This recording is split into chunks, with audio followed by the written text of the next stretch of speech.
Hello student, welcome to our YouTube channel. कैसे हो आप सब। तो जैसा कि आप लोग जानते हैं, हम लोग क्लास 9th का फिजिक्स का चैप्टर को कवर कर रहे हैं, जो कि है हमारा हाउ फोर्सेस अफेक्ट मोशन। इसकी ऑलरेडी मैं 2 लेक्चर वीडियो डाल चुका हूं, जिसमें हमने फर्स्ट लॉ और सेकंड लॉ को कवर कर दिया है। आज हम यहाँ पे कवर करेंगे थर्ड लॉ। तो चलिए टाइम वेस्ट ना करते हुए अपना थर्ड लॉ स्टार्ट करते हैं। तो स्टार्ट करते हैं अपना Newton's third law of motion. तो अपना जो न्यूटन्स थर्ड लॉ है वो कहता है कि to every action there is always an equal and opposite reaction. मतलब क्या है कि ये कहता है कि हर एक्शन का एक इक्वल और ऑपोजिट रिएक्शन जरूर होता है। एक एग्जांपल समझाता हूँ, बेसिक सा। आप रोड पे जा रहे हैं, ठीक है, और आपने जाते जाते किसी को थप्पड़ मार दिया, तो बदले में क्या होगा, वहां से जो सामने वाला बंदा होगा वो भी आपको 1 या 2 थप्पड़ मार के जरूर जाएगा। ठीक है, ये तो हो गया जोक के लिए, ठीक है, ये मजाक के लिए होगा। बट अगर इसका रियल लाइफ एक एग्जांपल बताता हूँ। जब हम अपना पंच किसी दीवार पे मारते हैं या किसी भी चीज को मारते हैं, तो उस चीज को टूटने के चांसेस होते हैं, बट साथ साथ हमारे हाथ में भी चोट लगती है। तो यही होता है न्यूटन्स थर्ड लॉ। ये ऐसा होता है क्यों है, तो इसको एक एग्जांपल से हम समझते हैं। देखिए, यहाँ पे 2 स्प्रिंग बैलेंस हमने यहाँ लिया है। ये फर्स्ट स्प्रिंग बैलेंस को दीवार से हमने हुक कर दिया और दूसरे का जो ये इन दोनों को एक दूसरे के साथ कनेक्ट कर दिया, ठीक है। अब यहाँ से ये पर्सन जब इधर फोर्स लगा रहा है, ध्यान से देखिए, ये फोर्स लगा रहा है, तो फोर्स लगाने के बाद ये कितना डिस्प्लेसमेंट होगा इसमें, 1 2 3 4 5 6 7। तो ये 7 पॉइंट्स क्या हो गया, रीडिंग्स इस तरफ डिस्प्लेसमेंट हो गया, ठीक है। तो इधर भी, इधर इसने फोर्स लगाया, तो बदले में इधर देखिए 1 2 3 4 5 6 7, तो 7 इधर, तो इसने भी इधर अपोजिट डायरेक्शन में फोर्स लगाई है। तो यही है हमारा न्यूटन्स थर्ड लॉ।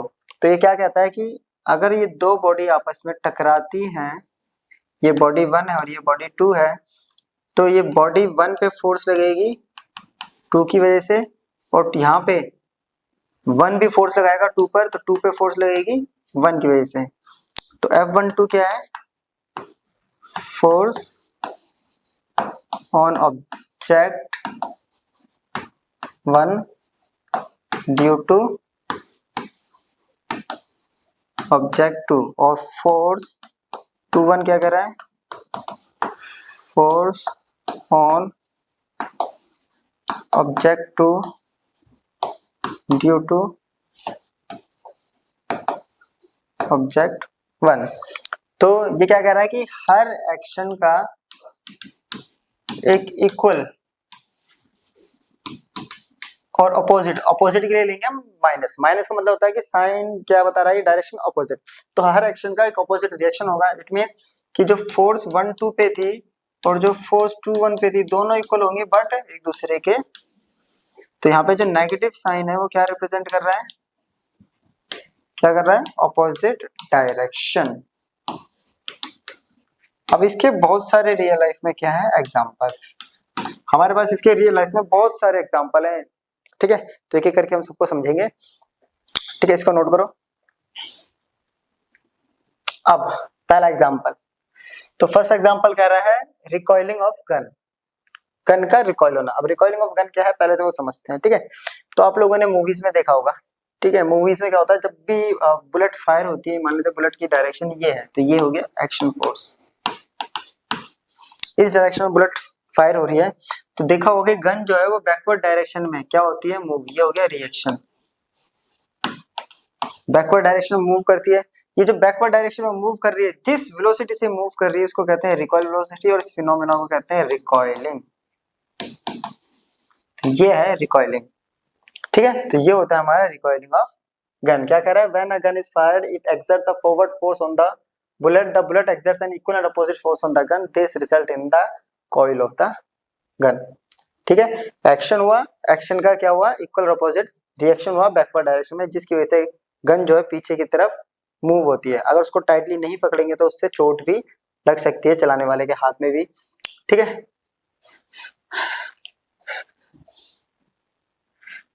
ठीक है, ये समझाने पहले से मैं एक और गन का एक और एग्जांपल देता हूँ। आपने राइफल देखा होगा, ठीक है, मूवीज में देखा होगा, जब भी राइफल चलाते हैं तो उसको ऐसे शोल्डर के साथ अटैच करके रखते हैं, इधर या इधर, जैसे जो भी जिस हैंड से चलाता है, ठीक है। तो शोल्डर के साथ अटैच करके रखता है। क्यों अटैच करके रखता है, सेम क्योंकि जब राइफल से बुलेट फायर होगी तो वो भी बैकवर्ड डायरेक्शन में रिकॉइल करेगा। उस रिकॉइल वेलोसिटी को कम करने के लिए ही उसको टाइटली शोल्डर के साथ क्या करते हैं, अटैच करते हैं, ठीक है, जिससे कि वो राइफल और वो human body as a one body behave करे, उससे क्या होता है कि वो ह्यूमन बॉडी और वो जो राइफल है इतनी टाइटली अटैच करने के बाद वो as a one body behave करती है, जिसकी वजह से उसकी रिकॉइल वेलोसिटी कम हो जाती है। ठीक है, एक और एग्जांपल अपने पास मैन एंड बोट। क्या कर रहा है, ये किनारा है, मान लेते हैं नदी का किनारा है, ठीक है, ये बोट से ये आदमी जो है जंप कर रहा है। जब ये जंप करता है यानी इस डायरेक्शन में इसने एक्शन फोर्स लगाई, तो according to Newton third law इसका जो पीछे वाला पैर है वो इस पे रिएक्शन फोर्स लगाएगा, और रिएक्शन फोर्स लगाएगा तो ये पीछे की तरफ सरक जाएगा। अगर इसने एक्शन फोर्स और रिएक्शन फोर्स के बीच में कैलकुलेशन इसकी मिसकैलकुलेशन हो गई तो ये जो आदमी है ये किनारे पे आने की जगह इस पानी में भी गिर सकता है। ठीक है, तो इसने यहाँ एक्शन लगाई, according to Newton third law पीछे की तरफ रिएक्शन फोर्स हुआ, इसलिए बोट क्या होती है, पीछे की तरफ सरक जाती है। ठीक है, पीछे की तरफ क्या होती है, मूव करने जाती है। सेम अब आता है हमारे पास वॉकिंग। जब हम वॉक करते हैं तो वॉक करने में क्या होता है, जैसे हम वॉक कर रहे हैं तो हम अपने पैरों से ग्राउंड को पीछे की तरफ पुश करते हैं। ठीक है, तो यानी एक्शन फोर्स लगाते हैं पीछे की तरफ, तो ये लग रही है एक्शन फोर्स पीछे की तरफ। बदले में ग्राउंड रिएक्शन फोर्स लगाता है फ्रंट डायरेक्शन में, और इस एक्शन और रिएक्शन देखिए दोनों की डायरेक्शन अपोजिट है, इक्वल अमाउंट में लगती है। इस एक्शन और रिएक्शन के कॉम्बिनेशन की वजह से ही हम क्या कर पाते हैं, इजिली चल पाते हैं। वही अगर हम बात करें किसकी, अगर हम किसी जिसकी आइस या बिल्कुल स्मूथ सरफेस या फर्श पे ऑयल डाल देते हैं तो वह हम चल नहीं पाते हैं, उसका भी मेन रीजन ठीक है यही है, क्योंकि वहां पे एक्शन और रिएक्शन फोर्स नहीं लग पाती, बैलेंस नहीं हो पाता, और इसकी वजह से हम चलने में हमें प्रॉब्लम रहती है। अब आता है स्विमिंग। तो स्विमिंग भी जो है न्यूटन थर्ड लॉ पे ही क्या है, बेस्ड है। स्विमिंग में क्या होता है, जो स्विमर होता है वो क्या करता है, वो बैकवर्ड डायरेक्शन में क्या करता है, एक्शन फोर्स लगाता है with the help of hands. ठीक है, हाथों की हेल्प से वो पानी पे पीछे की तरफ फोर्स लगाता है, जिसके बदले में पानी जो है वो रिएक्शन फोर्स लगाता है आगे की तरफ, और इसी की वजह से ही जो स्विमर होता है आगे की तरफ स्विम करता है। अब ये जितनी तेज एक्शन फोर्स पीछे लगाया उतनी ज्यादा रिएक्शन फोर्स लगेगी आगे की तरफ, और वो स्विमर है वो और भी ज्यादा तेजी से आगे की तरफ क्या कर पाएगा, स्विम कर पाएगा। दूसरा हमारा रॉकेट प्रोपल्शन। अब इसमें रॉकेट की बात कर रहे हैं तो जरूरी नहीं है कि यही वाला रॉकेट हो, ये दिवाली वाला रॉकेट भी इसके अंदर कंसिडर किया जा सकता है। अब दिवाली वाले रॉकेट या इस वाले रॉकेट में क्या होता है, दोनों रॉकेट सेम वर्क करते हैं। ठीक है, अब देखिए यहां से गैसेस निकल रही है ना, ये जब इंजन स्टार्ट हो रहा है तो ये देखिए ये गैसेस निकल रही है क्लियर। ये जो गैसेस निकलती हैं ये क्या करती है, डाउनवर्ड डायरेक्शन में एक्शन फोर्स लगाती है। ठीक है, ये जो गैसेस निकलती हैं जब ये फ्यूल बर्न होता है तो गैसेस निकलती है, एक्शन फोर्स लगाती है, उस एक्शन फोर्स की वजह से अपवर्ड डायरेक्शन में क्या लगती है कि रिएक्शन फोर्स लगती है, और वो रिएक्शन फोर्स इसको लिफ्ट करने में हेल्प करता है, और उसी की वजह से रॉकेट जो है ऊपर की तरफ मूव करता रहता है। जब तक उससे फ्यूल निकलता रहता है यानी फ्यूल जलता है और गैसेस निकलती रहती है तब तक उसको वो बैकवर्ड डायरेक्शन में पुश करता रहता है, और उसी की वजह से क्या होता है, मूव करता रहता है। ठीक है क्लियर, चलो साथ साथ इनको एग्जांपल चाहे तो आप नोट भी कर सकते हो। अब क्वेश्चन हमारा पोज एंड पॉइंटर का। ठीक है, क्वेश्चन कह रहा है कि why does a fire person sometimes struggle when holding the pipe issuing water. क्या कह रहा है कि मान लेते हैं ये पाइप है, ठीक है, एक पाइप है जो फायर ब्रिगेड ऑफिसर्स होते हैं यानी फायरमैन होते हैं, वो पाइप से ऐसे पानी को आग को बुझाते हैं ना, उससे पानी निकलता है बहुत तेज है। अब वाटर जो यहाँ से निकल रहा है ये कैसे निकलता है, बहुत हाई स्पीड से। तो हाई स्पीड मतलब इसके पास हाई फोर्स है, तो यहाँ पे होता है इसका एक्शन फोर्स।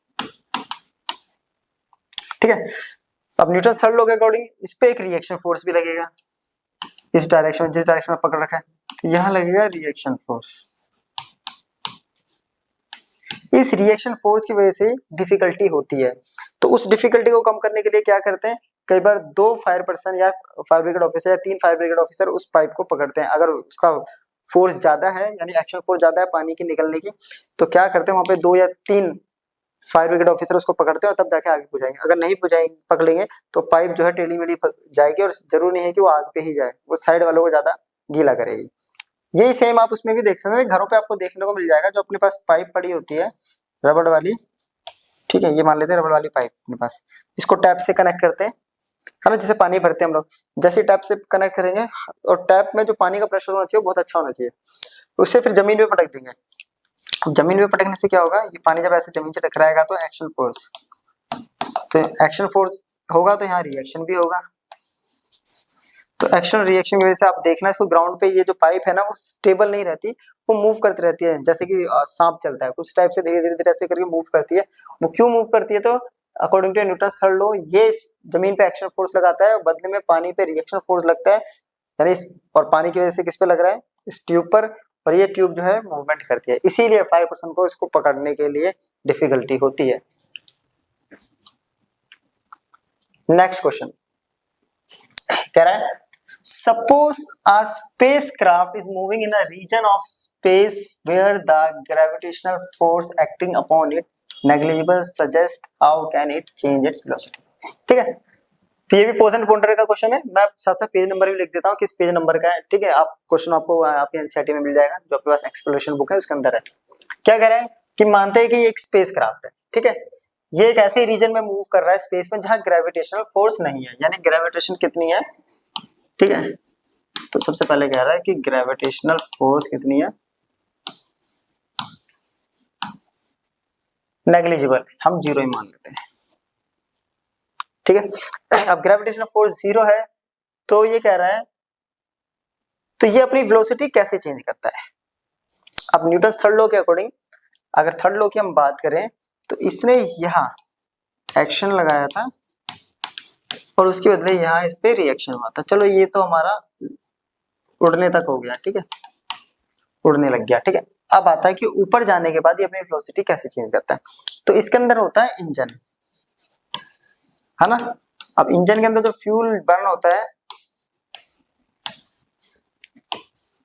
ये तो पता ही है, उसकी वजह से ये क्या करता है, अपनी स्पीड चेंज करता है। ठीक है, अब फ्यूल जब बर्न होता है तो इंजन क्या करता है, एक तरह से फायर करता है गैसेस को, है ना। तो फायरिंग इंजन, फायरिंग इंजन में क्या हो रहा है, गैसेस एग्जॉस्ट कर रही है, बाहर निकल रही है, तो उसकी वजह से ये स्पीड करता है। अब जब इसको स्पीड अगर इंक्रीज करनी है, बात आती है, अगर इसको स्पीड इंक्रीज करनी है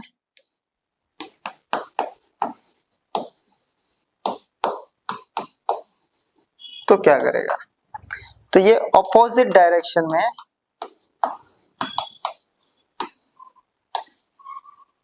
तो कौन अपोजिट डायरेक्शन में, इंजन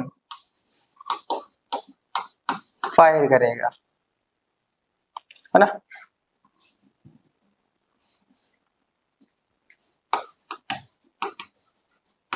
फायरिंग ऑफ इंजन, ठीक है, ऑपोजिट डायरेक्शन में, यानी अगर हमें स्पीड इंक्रीज करनी है, ऐसे स्पीड इंक्रीज करनी है, अगर हम वेलोसिटी को इंक्रीज करना चाहते हैं तो ऑपोजिट डायरेक्शन में फायर करना पड़ेगा, है ना। न्यूटन थर्ड लॉ के अकॉर्डिंग, थर्ड लॉ के अकॉर्डिंग क्या कहता है कि जितनी ज्यादा हम नीचे फोर्स लगाएंगे तो ज्यादा ऊपर एक्शन फोर्स लगेगी। अगर स्पीड इंक्रीज करनी है तो हमें बैकवर्ड डायरेक्शन में फोर्स ज्यादा लगानी पड़ेगी, बट इन केस अगर डिक्रीज करनी है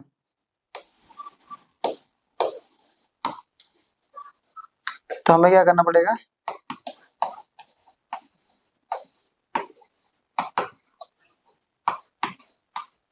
फॉरवर्ड डायरेक्शन में क्या करना पड़ेगा, firing of engine.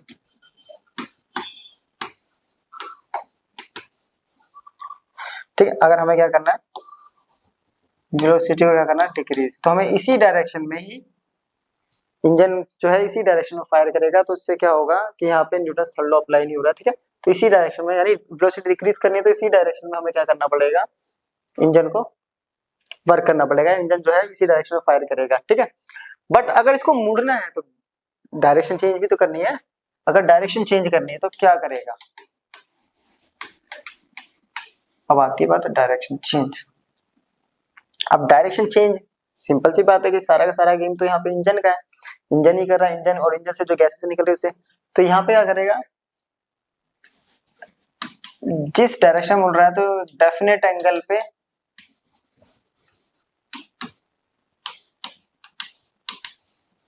Firing of engine takes place.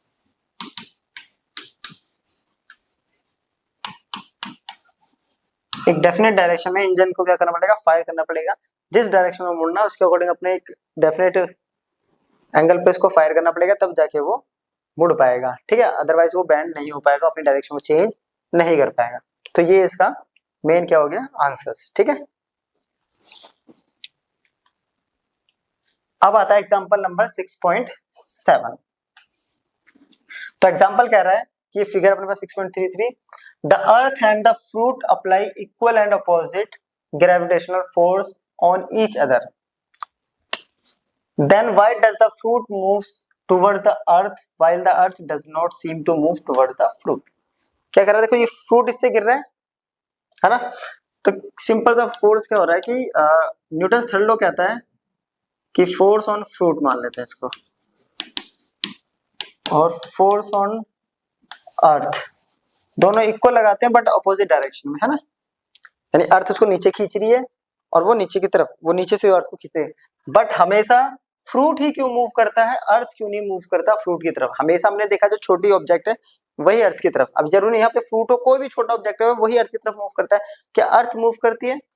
तो इसका मैं रीजन बताता हूँ। देखिए न्यूटन सेकंड लॉ में मैंने फॉर्मूला बनाया था we know F equals to M A, तो यहाँ से ए इक्वल्स टू क्या हो गया, बेसिक्स है। अब हम पहले बात कर लेते हैं फॉर फ्रूट। फ्रूट के लिए ठीक है एक्सीलरेशन, इसको मान लेते हैं एफ फ्रूट, ठीक है। तो फोर्स इक्वल लग रही है पर डायरेक्शन चेंज है तो फोर्स तो सेम हो गया, ये आ गया मास ऑफ फ्रूट, ठीक है। अब यहाँ हम कर लेते हैं अर्थ के लिए। अब जरा इसको समझते हैं, अर्थ फोर्स इक्वल अपोजिट, ये मास ऑफ अर्थ। अब इन दोनों में से देखिए यहाँ से साफ पता चल रहा है कि एक्सेलरेशन जो है वो इन्वर्सली है, जो होता है वो मास के इन्वर्सली है। अब मास अगर देखें तो मास जो है वो अर्थ का वो मच मच ग्रेटर देन है मास ऑफ फ्रूट। तो जिसका मास कम उस पे एक्सेलरेशन ज्यादा, तो मास किसका कम है, फ्रूट का कम है, तो एक्सेलरेशन किसका ज्यादा होगा, अर्थ का या फ्रूट का। तो एक्सेलरेशन ज्यादा होगा फ्रूट का एज कंपेयर टू, तो कौन मूव करेगा, तो फ्रूट मूव्स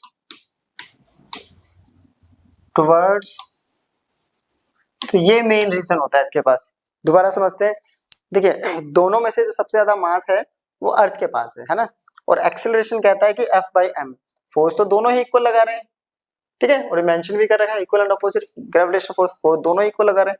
तो फ्रूट ही क्यों मूव करता है, तो अर्थ का मास फ्रूट के मास से बहुत ज्यादा है, और एक्सेलरेशन जो होता है वो मास के इन्वर्सली है। इसका मतलब ये है कि मास बढ़ाएंगे तो एक्सेलरेशन कम और मास घटाएंगे तो एक्सेलरेशन ज्यादा, इन्वर्सली प्रोपोर्शनल का ये मतलब होता है ना कि ये वैल्यू जैसे जैसे बढ़ती जाएगी ये वैल्यू कम होती जाएगी, ठीक है, और ये वैल्यू कम होती जाएगी तो ये बढ़ता जाएगा। तो ये मास जो है वो फ्रूट का कम है, तो एक्सेलरेशन कौन ज्यादा करेगा, फ्रूट करेगा। और एक्सेलरेशन का मतलब क्या होता है, मूव करना, तो मूव कौन कर रहा है, फ्रूट मूव करेगा अर्थ की तरफ, ठीक है।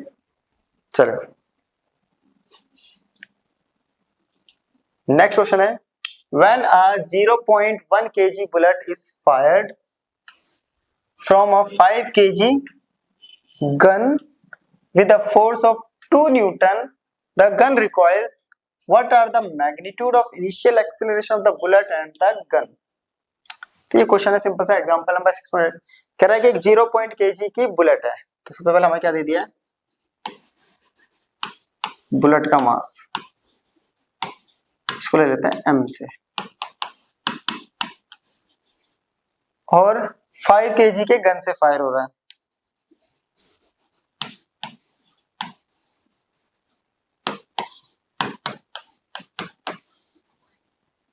ठीक है, और फोर्स लग रही है 5 न्यूटन और 2 न्यूटन की दोनों पे। तो दोनों के लिए हमें एक्सेलरेशन निकालना है, बुलेट के लिए भी और गन के लिए भी, ठीक है। अब बेसिक्स हमें पता है वी नो सेकंड लॉ के अकॉर्डिंग F इक्वल्स टू होता है ma और A इक्वल्स टू हो गया F बाई m, बेसिक्स है, ठीक है। अब एक एक करके निकालते हैं हम, पहले हम सॉल्व कर लेते हैं, पहले बुलेट के लिए सॉल्व करते हैं।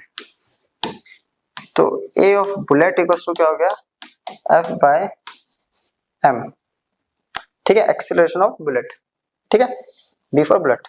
चलिए, फोर्स कितनी है 2 न्यूटन, मास कितना है 0.1, इसको लगाएंगे 10, तो एक्सेलरेशन कितना आ गया इसका 20 मीटर पर सेकंड स्क्वायर, ठीक है। अब हम करेंगे गन के लिए कैलकुलेट, ठीक है। फॉर गन का मास कितना है दे रखा है हमें, तो acceleration of gun equals to F by capital M, ठीक है, इसको कैपिटल M से डिनोट किया है। तो ये तो है 2, ये है 5, तो कितना हो गया 0.4, और अगर कंपेयर करने को भी बोलता तो कंपेयर हो चुका है ऐसे, ठीक है। जिसका मास ज्यादा, पीछे वाले क्वेश्चन से भी इसका मास ज्यादा तो उसका एक्सेलरेशन कम, तो यहाँ पे जो बुलेट का एक्सेलरेशन है वो ज्यादा है गन के एक्सेलरेशन से, क्लियर। चलो, तो ये था हमारा आज का लेक्चर जिसमें हमने कवर किया है पूरा का पूरा Newton's third law of motion. तो ये जो थर्ड लॉ काफी छोटा है, हाँ बेस इसका जो प्रैक्टिकल एग्जांपल्स हैं रियल लाइफ में बहुत ज्यादा मिलेंगे आपको, ठीक है। इसके अलावा भी बहुत सारे हैं जो अभी हम बैक एक्सरसाइज करेंगे उसमें भी हम देखेंगे। तो यहाँ लेक्चर कवर हो गया, अब इसका एक टॉपिक और रह गया, उसको हम नेक्स्ट लेक्चर वीडियो में कवर करेंगे। तो मिलते हैं नेक्स्ट लेक्चर में, तब तक के लिए गुड बाय।